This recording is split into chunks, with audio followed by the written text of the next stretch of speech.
After the 2007 Oxford Fine Press Book Fair, Abigail Rorer visited the modest church of St Bartholomew's, tucked behind the hall in Whittington. She made several visits to study and draw the church until John Randall suggested it might make a good subject for a fine book.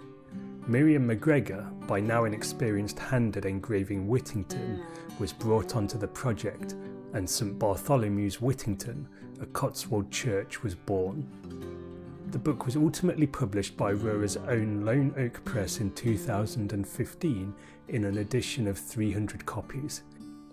We receive a slender slipcase with salmon pink paper-covered sides and red cloth ends. The book within is in a quarto landscape format and is quarter bound in red cloth over ivory paper sides.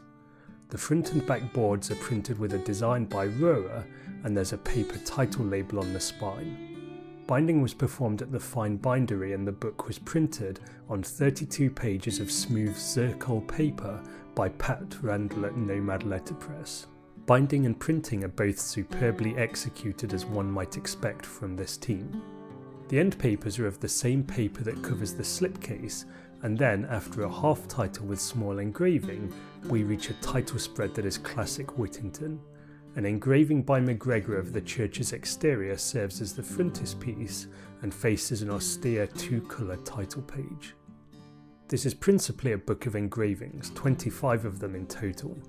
Macgregor has engraved images of the church's exterior, while Rorer's illustrations take us inside.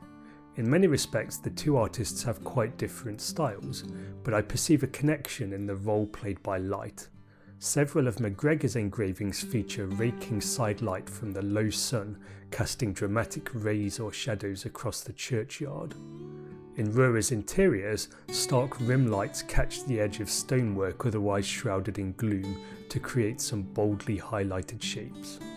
Speaking of stonework, both engravers have also richly captured the texture of this material that pervades every corner of the church. For Macgregor, this means depicting the delicate spotting of lichen that colonise the surface of weathered graves, while Rorer shows us the coarse but artfully carved interior figurative work. Alongside the engravings are nice textual vignettes with historical context and the propensity to pick out small details that bring the images to life. There's also a more substantial 3-page introduction by Giles Brown, complete with engraved drop cap. This provides some historical background on the church and its relationship to the community. Concluding the book is an afterword with some background on the project's genesis. The text is set in 14-point Van Dyke and printed in russet ink, which helps prevent it from competing with the wood engravings for attention. As usual, the book ends with a colophon detailing some of the production details. It's hand-numbered and signed by both authors.